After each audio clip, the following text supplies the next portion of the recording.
me flaunt the style. I think that the time's near that we drop studs. There won't be no duds here. Rappers play the dumb. Kinda on his face to Hey, this is Sam Flores, represents SuBRepublic. I'm not frontin' rock. I know the territory. Is these little characters, so when you have like a really good idea, that's like, I try to illustrate what an idea might look like floating out of your head. So, yeah. I like how they're smiling. Yeah, a lot of my characters, they just when I paint are kind of sad or not too happy. So, but I'm doing this kid show, so I don't want to just make everyone look miserable. Yeah. So I'm trying to make people smile as much as I can. I know I read this is a kid-friendly like art installation, but do you think like some of the way the characters are painted, like the face represents adults lamenting like childhood freedom? Sort of, yeah, that might, I mean, it's more like I wanted to take my style and apply it to like doing like kids installations, and like I'm customizing like nursing rooms and stuff. So like, yeah, tomorrow we're doing this big sculpture where the dress is open and you can go inside it and the kids can play. It's this big dome, and she's about 8 feet tall. It's this girl, and her dress is like a little cave. Right over here? Yeah, here. And here I'm gonna have where kids can paint and draw and mess around. So that's that. And then tomorrow I got these. So these are headboards for these beds. So we're gonna have little kids' beds here tomorrow with like the rug, and I'm trying to create the whole room. I mean, the characters are more, some of them are like kids, and then some of them are just like my characters applied to like in the world of where a kid would be. How do you approach the canvas? Is it from emotional aspect or from...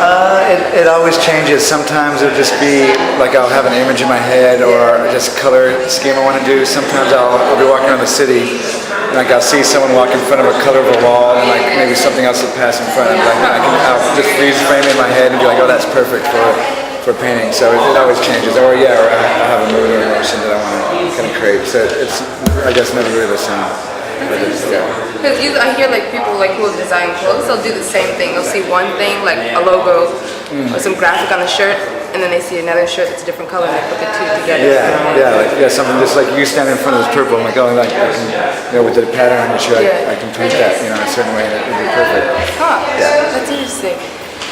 The characters that you paint, are they just like ideas, or are they people like based on people from They're kind of like I guess just a whole sponge of I guess Japanimation, different things I've watched growing up, and just people I've met, and just and a lot of times they might look the same, but each one has like a different meaning or emotion or kind of thought or idea. So it's just kind of like a mix of like just things I've kind of came up with all through my years. Big hands. All your characters have really large hands. What is the significance of that?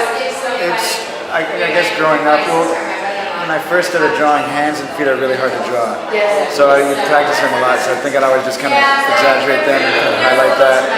Then when I started doing a lot of graffiti characters and stuff, I'd do a small head and I'd make a big, big hands kind of stylized. I think I just kind of kept that style through like when I started getting into like fine art and mixing it.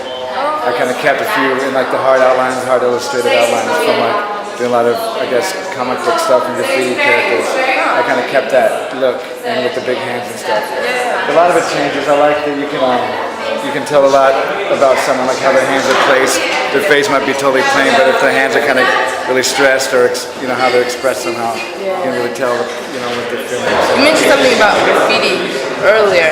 How has that shaped your style? I think there's a lot of different ways. Just maybe a lot of the style of doing like the graffiti characters and just the way I paint a lot of them too. When you're doing graffiti lettering, you paint the fill-in first, the colors, and then you come with the outline after. So I do that same way with all these characters. And I think graffiti style, you just kind of observe more just in life and look at buildings and the surroundings and and everything around you. So I think it's taught me a lot of different things, and I apply that in art now. Sam Flores has got some of the most original artwork out, not just right now, but ever. And the coolest thing about it is that not a lot of artists get the recognition they deserve during their lifetime. They have to die before they become super popular. But given this day and age and the cool uniqueness of the work, Sam has the opportunity to actually spread it to the masses throughout his lifetime. I would say one thing that sets Sam's artwork apart from other artists that I'm familiar with, he really has had an uncanny ability to sort of cross over from, I guess, what one would call street art and a graffiti background to somewhat of a fine art. his style is very unique and distinctive. I think one thing that people enjoy about Sam's artwork is once you've seen one, you see another one, you know that it's his voice and it's his perspective.